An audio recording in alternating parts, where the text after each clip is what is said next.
Hi there, today I wanted to show you how to randomly subsample reads from paired and fastqfiles. The program that we're going to use is called seqtk. So I suggest that you create a directory that you can exercise somewhere on your WLS or on your Linux or on Mac. The directory that I have already created is called fastq random subsample. And of course, if you don't have the program that we're going to use to subsample randomly paired and fastqfiles, you can download it easily using sudo apt-get install and then seqtk. So when is subsampling of fastqfiles most frequently used?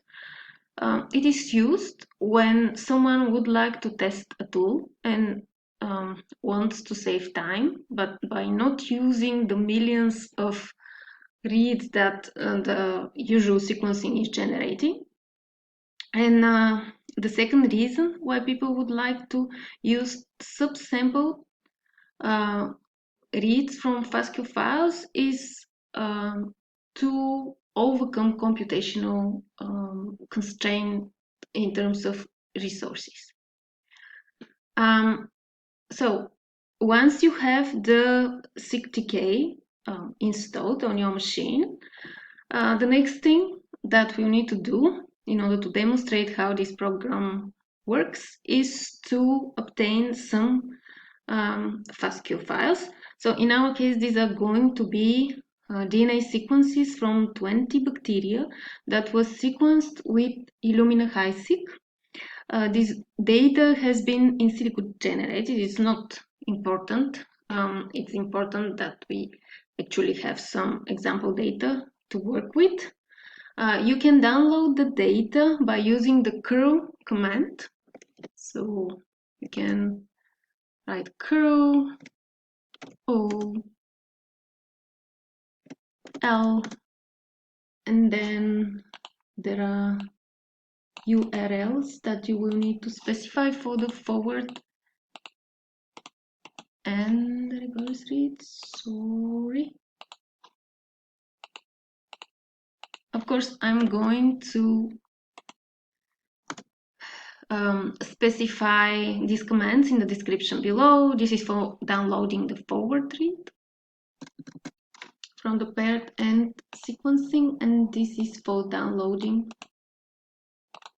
the reverse reads from the paired and sequencing. So you will have to execute both of those commands. And I have already done so. And you see that I have both of the forward and the reverse reads from the paired and sequencing downloaded. And if we just would like to know, for example, the total number of reads that each of these fastqfiles contains, we can do that with the zcat and then the name of the file, and then we can pipe PSL, count the number of lines. But of course, we have to remember, so it's almost 6 million lines, that each fastq read is actually composed from 4 lines. So let's have a quick look with the head command.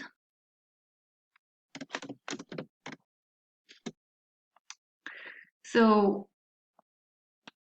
all these 4 lines actually constitute one read only. So we have the name of the read, we then have the DNA sequence, we have the strand, and for DNA it's always plus, and then we have the quality score for each of the base pairs that are sequenced.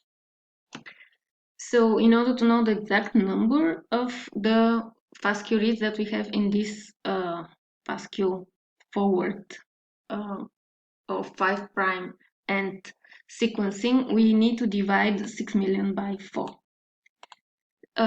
we can quickly check whether the number of the R2 file corresponds to our forward number.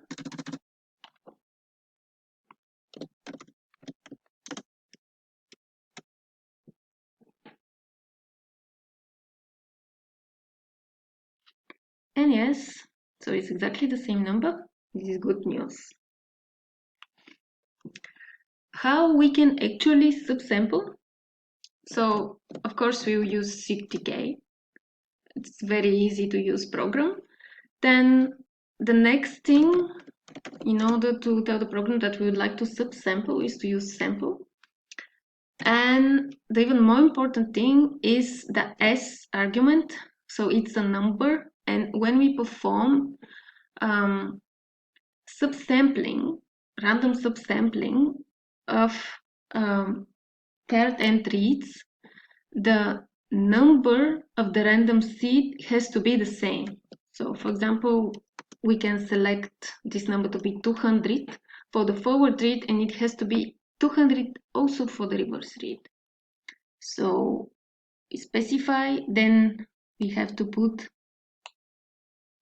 the input file name. Let's start with R1.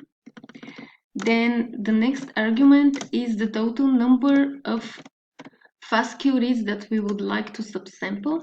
In our case, I suggest we try with 5,000 fastq reads, and then we will need to specify also the name of the output file from subsampling. Important detail here, we can either use compressed fastq or uncompressed fastq as an input, but the resulting file is always going to be uncompressed. So we can do the subsampling like this. For the 5' reads of the pattern sequencing, and we can repeat the command, but of course change the name of the input and the output file accordingly. For the 3' and read sequencing. And again, we have to use exactly the same random seed number.